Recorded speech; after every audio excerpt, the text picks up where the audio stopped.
Hello प्यारे दोस्तों, कैसे हो आप? तो आप सभी अच्छे होंगे भाई। तो प्यारे दोस्तों, इससे पहले मैंने आपको क्या समझाया था? इलेक्ट्रॉन एंथैल्पी समझा देता।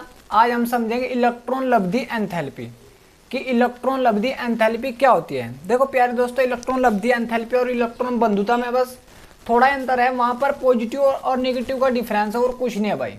पॉजिटिव नेगेटिव होता है इसमें और ज्यादा कुछ नहीं है भाई। कि इलेक्ट्रॉन बंधुता इलेक्ट्रॉन लब्धि एंथैल्पी क्या होती है। देखो जैसे प्यारे दोस्तों, ये आपका नाभिक है। नाभिक के चारों ओर क्या होती है? आपकी कक्षाएं होती है। पहली कक्षा में जो भी इलेक्ट्रॉन होंगे भाई, जितने भी इलेक्ट्रॉन, 2 हो, 3 हो, 4 हो, कितने भी हो, मैं उसको कोई लेना देना नहीं है। तीसरी कक्षा में इलेक्ट्रॉन होंगे 2 4 जितने भी है। चौथी कक्षा में इलेक्ट्रॉन होंगे। मैंने मान लिया भाई मैंने बस थोड़ा सा गैस कर लिया, मान लिया कि पहली कक्षा में इलेक्ट्रॉन को जाने के लिए 2 ऊर्जा चाहिए भाई। जहां पर इलेक्ट्रॉन अगर होगा तो उनकी ऊर्जा 2 जूल है भाई, इनकी ऊर्जा 3 जूल है, और इनकी 4 जूल है, और इनकी 5 जूल है भाई ऊर्जा। ठीक है प्यारे दोस्तों। लेकिन अगर मैं इसको कोई बाहर से इलेक्ट्रॉन दे रहा हूं भाई, ये इलेक्ट्रॉन दे रहा हूं, इसका मैंने मान लिया भाई 6 जूल ऊर्जा है। कितनी जूल ऊर्जा है? 6। समझ मारा भाई बच्चों। तो इलेक्ट्रॉन, अब देखो, अगर इलेक्ट्रॉन यहां पर जा रहा है भाई पहली कक्षा में, बाई कक्षा में जा रहा है, लेकिन इसकी ऊर्जा है भाई 6 जूल। और इस कक्षा में रहने के लिए कितनी ऊर्जा चाहिए? बोलो यार, कितनी ऊर्जा चाहिए? 5 जूल चाहिए। कितनी चाहिए भाई? 5 जूल चाहिए। समझ में आ रहा यार आपके?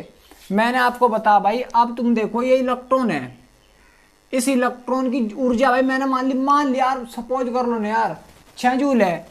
और इस इलेक्ट्रॉन को इस वाली कक्षा में, बाहरी कक्षा में रहने के लिए 5 जूल की ऊर्जा होती है। तो क्या करेगा? 5 जूल को लाने के लिए अपने अंदर से ऊर्जा को क्या करेगा भाई? उत्सर्जित करेगा, अपने अंदर से ऊर्जा को निकालेगा भाई। सही मारा? तो उस परिवर्तन को ही, जो इसमें परिवर्तन आ भाई, यहां पर क्या है? 6 जूल है, और यहां पर क्या थे भाई बच्चों? 5 जूल थी। तो 5 माइनस 6 कितना आ जाएगा बच्चों? -1। तो 1 जूल मतलब माइनस का मतलब इसने अंदर से, अपने अंदर से ऊर्जा निकाल दी। तो जो ये परिवर्तन आया बच्चों, इस परिवर्तन को ही क्या बोलते हैं? इलेक्ट्रॉन लब्धि एंथैल्पी बोल देते हैं। क्या बोल देते हैं भाई? इलेक्ट्रॉन लब्धि एंथैल्पी। अगर इस इलेक्ट्रॉन को भाई, ये वाली कक्षा है नहीं, इसको यहां पर जाना दूसरी कक्षा में, इसमें जाना, ये वाली बाहरी कक्षा होगी, ये वाली मान लो है नहीं, ये वाली कक्षा है नहीं भाई, सपोज कर लो, हटा दिया 1 मिनट। तो इसमें इसको, इसकी जूल, इसकी कितनी ऊर्जा है भाई? जूल 6 जूल है, इसकी 4 जूल है। तो इसको रहने के लिए 4 जूल चाहिए, और है उसके पास कितनी? 6। तो 4 माइनस 6 कितना जाएगा भाई? 2 जूल माइनस के। तो 2 जूल क्या करेगा बच्चों? उत्सर्जित कर दी। क्या कर दी भाई? उत्सर्जित कर दी, अपने अंदर से ऊर्जा निकाल दी। माइनस का मतलब है अपने अंदर से उसने ऊर्जा निकाली भाई, ये है इसका मतलब। सही मारा यार। तो इलेक्ट्रॉन लब्धि एंथैल्पी क्या हो? जो भी ऊर्जा में परिवर्तन हो रहा है, या किसी भी इलेक्ट्रॉन को, किसी गैसीय परमाणु की बाह्य कक्षा में एक इलेक्ट्रॉन डालने के लिए जितनी ऊर्जा मुक्त, मतलब मुक्त हो रही भाई, या देनी पड़ रही, उस ऊर्जा को हम क्या बोलते हैं? इलेक्ट्रॉन लब्धि। लब्धि का मतलब देना। इलेक्ट्रॉन लब्धि एंथैल्पी भाई मुक्त भी हो सकती है और हमें देनी भी पड़ सकती है भाई। ये भाई दफे भाई, अब तो चलो यहां पर मुक्त हुई, मुक्त हो गई, लेकिन कुछ कंडीशन आ सकते हैं भाई। जैसे एक्रिय गैस होते हैं, उनकी बाह्य कक्षा पूरी कंप्लीट होती है भाई, उनको किसी इलेक्ट्रॉन की जरूरत नहीं होती। तो जब वहां पर इलेक्ट्रॉन जाता है तो वहां पर इलेक्ट्रॉन जा ही नहीं सकता। तो जब यहां पर इलेक्ट्रॉन जा सकता तो ऊर्जा मुक्त ही नहीं होगी, और जब ऊर्जा मुक्त नहीं होगी तो हमें ऊर्जा जबरदस्ती देनी पड़ेगी। इसको ऊर्जा देकर हम इसको जबरदस्ती धकेल देंगे इसमें।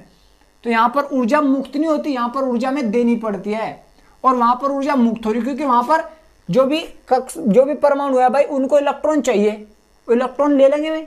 इलेक्ट्रॉन लेने के बाद में इलेक्ट्रॉन ले, ऊर्जा मुक्त हुई भाई। तो ऊर्जा मुक्त भी हो सकती है और ऊर्जा देनी भी पड़ सकती है। तो इलेक्ट्रॉन लब्धि एंथैल्पी का मान ऋणात्मक भी हो सकता है और धनात्मक भी। और इलेक्ट्रॉन लब्धि क्या होती है? जहां पर इलेक्ट्रॉन लब्धि एंथैल्पी का मान होता है, अगर ऋणात्मक है तो इलेक्ट्रॉन बंधुता का मान पॉजिटिव होगा, और जहां पर इलेक्ट्रॉन लब्धि एंथैल्पी का मान पॉजिटिव है, वहां पर इलेक्ट्रॉन बंधुता का मान निगेटिव होगा। बस उल्टा है और कुछ नहीं है भाई उसमें, कि तुम उसमें कुछ समझोगे भाई। ठीक है भाई, समझ में आ रहा है यार आपके? तो इसमें थोड़ा सा लिख लो भाई। चलो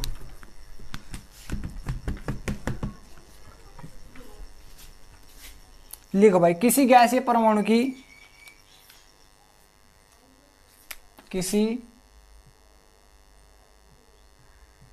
गैसीय परमाणु की विलगित लिखियो भाई, विलगित गैसीय परमाणु को एक इलेक्ट्रॉन, परमाणु को इलेक्ट्रॉन देने के लिए, इलेक्ट्रॉन लिख दो भाई, इलेक्ट्रॉन एक दे दो भाई, दो इलेक्ट्रॉन देने के लिए जितनी ऊर्जा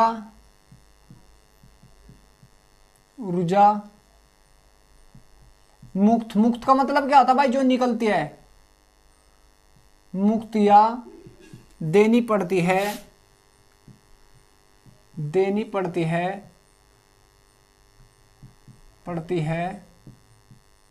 इलेक्ट्रॉन लब्धि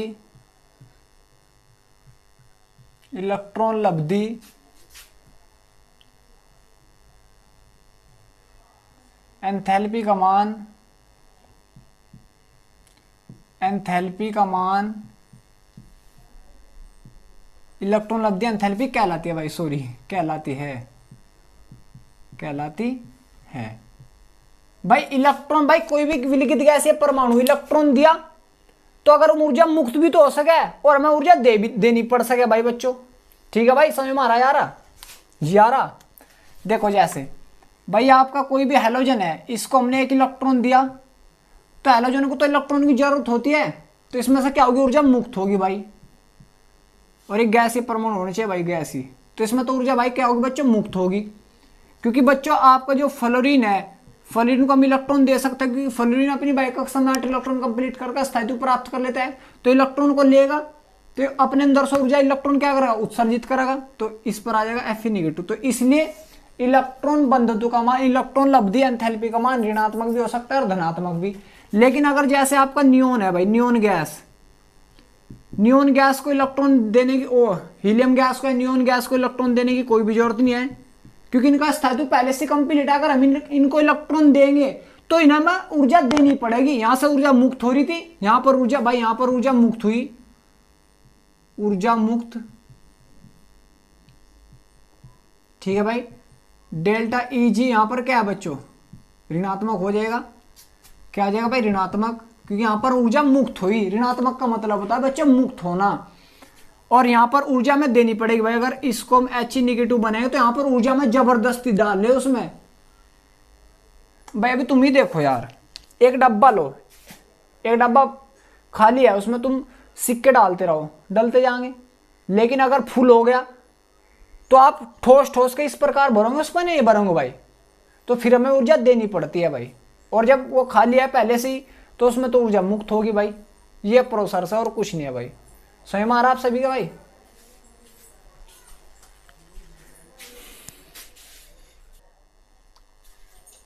तो ठीक है भाई, जो भी एक्रिय गैस होते हैं क्योंकि इनका स्थायित्व पहले से कंप्लीट होता है, इसलिए उनको ऊर्जा में देनी पड़ती है और इनमें से ऊर्जा मुक्त होती है। ठीक है भाई, तो अगर हम इसको ऊर्जा देंगे तो Ne- बनाएंगे तो यहां पर ऊर्जा में देनी पड़ेगी भाई,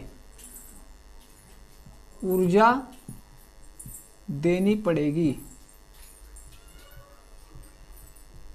तो यहां पर डेल्टा Eg का मान मतलब एंथैल्पी चेंज पॉजिटिव होगा, क्योंकि यहां पर ऊर्जा हमने दी, जहां पर हमें देनी पड़ती है वहां पर ऊर्जा का मान क्या होता है, पॉजिटिव होता है भाई। ठीक है बच्चों, तो ये समझने का पॉइंट है। यहां भी ऊर्जा देनी पड़ेगी भाई, क्योंकि इनका स्थायित्व पहले से कंप्लीट है, तो यहां पर हमें ऊर्जा देनी पड़ती है भाई। समझ में आ रहा आप सभी के भाई?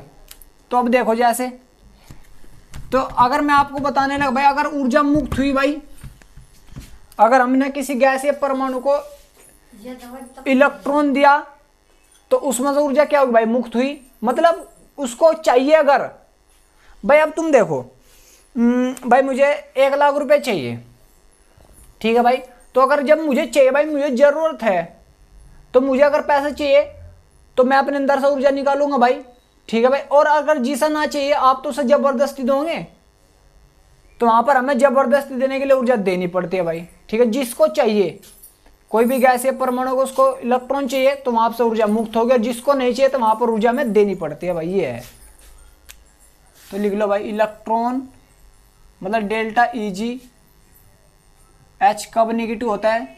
जब ऊर्जा मुक्त होती है, मुक्त हो, मतलब इलेक्ट्रॉन लब्धि एंथैल्पी कब नेगेटिव होगी? जब ऊर्जा मुक्त होगी भाई।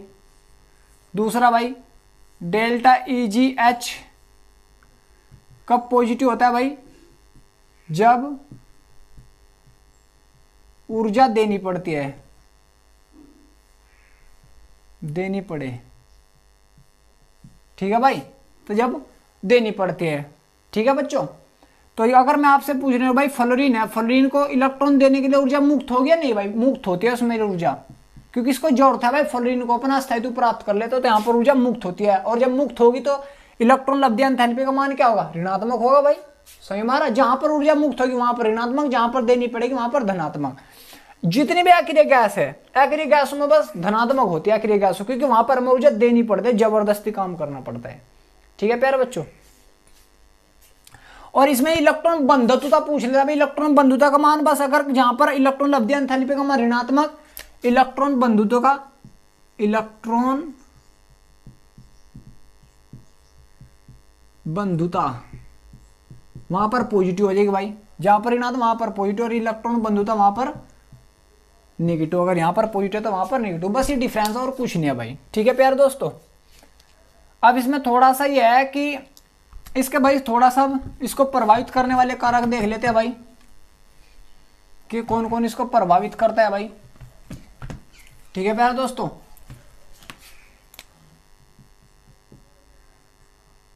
प्रभावित करने वाले कारक,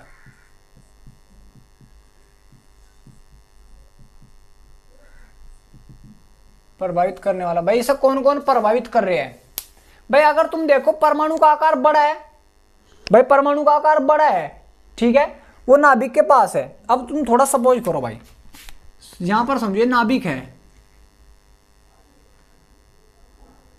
अब तुम देखो यहां पर 1 जूल मान ली मैंने, 1 जूल ऊर्जा, 2 जूल, वो 3 जूल मान ली चलो, और यहां पर 5 जूल। जो नाभिक के पास है उसकी ऊर्जा कम, लेकिन यहां पर 6 जूल ऊर्जा है भाई, 6 जूल मान ली मैंने। अगर ये नाभिक के पास जाएगा बिल्कुल, तो यहां पर तो ऊर्जा ज्यादा मुक्त होगी, होगी या नहीं होगी भाई? बिल्कुल होगी भाई, क्योंकि नाभिक के पास जाएगा तो 6, 1 और 6 का डिफरेंस कितना का? 5, तो 5 जूल ऊर्जा मुक्त करेगा। तुम देखो अगर नाभिक के पास जाना है ऐसे, और अगर कोई परमाणु का आकार बढ़ जाए भाई, और भी ज्यादा हो जाए, तो वहां पर ऊर्जा और भी कम मुक्त होगी, क्योंकि दूर से हो जाएगा भाई। अगर यहां पर करूंगा मैं, तो यहां पर तो 1 जूल ऊर्जा मुक्त होगी, और बड़ा आकार कर दूं तो क्या पता कितनी कम हो। समझ में आ रहा? अगर आकार बढ़ रहा तो इलेक्ट्रॉन लब्धि एंथैल्पी का मान क्या होता है? कम होता है भाई, क्योंकि वहां पर ऊर्जा कम मुक्त होती है भाई, कम निकलती है। समझ में आ रहा प्यारे बच्चों? तो इसका पहला पॉइंट ये है भाई, आकार। लिख लो भाई, परमाणु का आकार, परमाणु का आकार बढ़ने पर इलेक्ट्रॉन लब्धि, मतलब डेल्टा Eg लिख रहा भाई, डेल्टा EgH का मान, मतलब इलेक्ट्रॉन लब्धि एंथैल्पी का मान घटता है। समझ में आ रहा प्यार दोस्तों भाई? ठीक है भाई। दूसरा भाई, प्रभावी नाभिक आवेश भाई, नाभिक आवेश, अगर नाभिक पर आवेश बढ़ गया, नाभिक पर आवेश बढ़ेगा तो आकार छोटा हो जाएगा। जब आकार छोटा हो जाएगा तो क्या होगा भाई? इलेक्ट्रॉन लब्धि एंथैल्पी का मान बढ़ जाएगा भाई।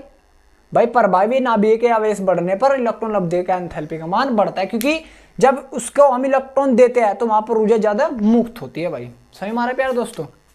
भाई तुम ही देखो यार, ये नाभिक है, ये नाभिक है, इसकी ये कक्षा होगी, यहाँ पर इलेक्ट्रॉन दे रहे हैं हम तो दूर है, ये नाभिक का आवेश बढ़ गया तो कक्षा सिकुड़ जाएगी। तो यहाँ पर जब इसके पास जाएगा तो इलेक्ट्रॉन ऊर्जा जब इसको देंगे इलेक्ट्रॉन से, तो ऊर्जा ज्यादा मुक्त होगी, यहाँ पर कम होगी। तो इसलिए नाभिक का आवेश बढ़ने पर इलेक्ट्रॉन लब्धि एंथैल्पी का मान बढ़ता है। लिख लो भाई, नाभिकीय आवेश बढ़ने पर डेल्टा Eg, मतलब इलेक्ट्रॉन लब्धि एंथैल्पी का मान बढ़ता है। ठीक है प्यार बच्चों? समझ में आ गया भाई? अब देखते भाई उपकोष। उपकोष तुम देखो भाई, ये नाभिक है, नाभिक के सबसे पहले पास कौन है तो भाई एस, फिर पी, फिर डी और फिर एफ। अब तुम देखो जब ये सबसे दूर है तो ऊर्जा यहाँ पर कम लगे, इलेक्ट्रॉन लब्धि एंथैल्पी कम होगी, यहाँ पर ज्यादा है, यहाँ पर थोड़ी और ज्यादा है, यहाँ पर और ज्यादा है, क्योंकि नाभिक के पास है और उस नाभिक के पास जाने के लिए इलेक्ट्रॉन जब नाभिक के पास जाएगा तो ऊर्जा ज्यादा मुक्त करेगा, और जब ज्यादा मुक्त करा तो वहां पर ज्यादा मान होगा भाई, क्योंकि एफ की दूरी होती है जो कम ज्यादा दूर होती है, डी की थोड़ी कम सी हो जाती है, पी की कम, और एस तो सबसे पास होता है। तो ठीक है भाई, इलेक्ट्रॉन लब्धि एंथैल्पी का मतलब डेल्टा ई जी एच का मान उपकोष के लिए, का मान उपकोष के लिए, उपकोषों के लिए भाई एस में सबसे ज्यादा ऊर्जा मुक्त होती है, फिर पी में, फिर डी में और फिर एफ में, क्योंकि इनकी दूरी बढ़ती जाती है भाई। स्वयं हमारा प्यारे बच्चों, ये तो यार क्लियर हो ही रहा होगा, तो ज्यादा हो ही नहीं भाई, स्वयं आगा भाई। अब दूसरा भाई वर्ग में, आपको पता भाई वर्ग में ऊपर से नीचे की ओर जब हम जाते हैं भाई, जब हम वर्ग में ऊपर से नीचे की ओर जाते हैं तो आकार बढ़ता है, और जब आकार बढ़ता है तो इलेक्ट्रॉन लब्धि एंथैल्पी का मान कम हो जाएगा भाई। तो आपको भी पता, आकार बड़ा हो गया तो इलेक्ट्रॉन लब्धि एंथैल्पी मतलब जब इलेक्ट्रॉन को डालते हैं तो उसमें ऊर्जा कम मुक्त होती है, तो इलेक्ट्रॉन लब्धि एंथैल्पी का मान भी कम हो जाएगा भाई। लिख लो भाई, वर्ग में ऊपर से नीचे जाने पर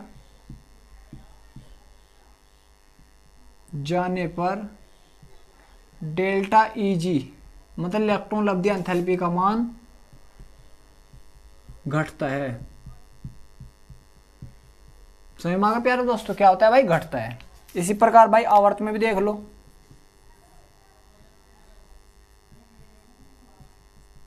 आवर्त में क्या होता है भाई, जब आवर्त में हम जाते हैं बाएं से दाएं जाते तो नाभिक का आवेश बढ़ता है, और नाभिक का आवेश बढ़ेगा तो आकार क्या होता है भाई, छोटा होता है, और जब आकार छोटा होगा तो इलेक्ट्रॉन लब्धि एंथैल्पी का मान बड़ा होगा। ठीक है भाई, वर्ग में नहीं, आवर्त में यार, सॉरी, आवर्त में बाएं से दाएं जाने पर डेल्टा ई जी एच का मान बढ़ता है। ये था भाई, और कुछ भी नहीं है बस। ठीक है भाई, ठीक है प्यारे दोस्तों।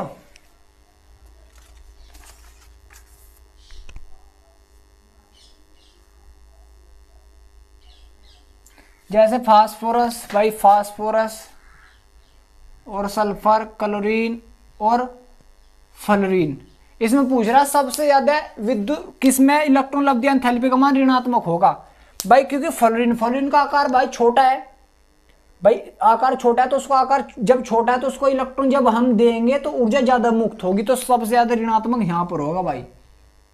फिर भाई इनका आकार थोड़ा, इसका तो आकार बढ़ जाता है भाई, सल्फर का आकार इससे थोड़ा और बढ़ जाता है, तो सही इसने ही पूछ रखा भाई सबसे ज्यादा ऋणात्मक का होगा, फ्लोरीन में होगा भाई। ठीक है, क्योंकि यहाँ पर ऊर्जा जब हम देंगे तो यहाँ पर ऊर्जा ज्यादा मुक्त हो जाएगी भाई। ठीक है प्यारे दोस्तों, तो ये होता है बस, और क्या है भाई इसमें। सही मारा आपको, कोई दिक्कत नहीं भाई आपको, तो ये समझने का पॉइंट होता है भाई। ठीक है, तो यहाँ तक भाई कंप्लीट कर लेना, इलेक्ट्रॉन लब्धि एंथैल्पी आपकी होगी भाई। और जो क्वेश्चन है तो भाई उनको कर लिया करो यार, टेंशन वेंशन लेने की कोई जरूरत नहीं है भाई। कुछ क्वेश्चन ना होते तो आप बता दिया करो कमेंट बॉक्स में, आपको हम बता देंगे भाई। ठीक है प्यारे दोस्तों, जय हिंद जय भारत।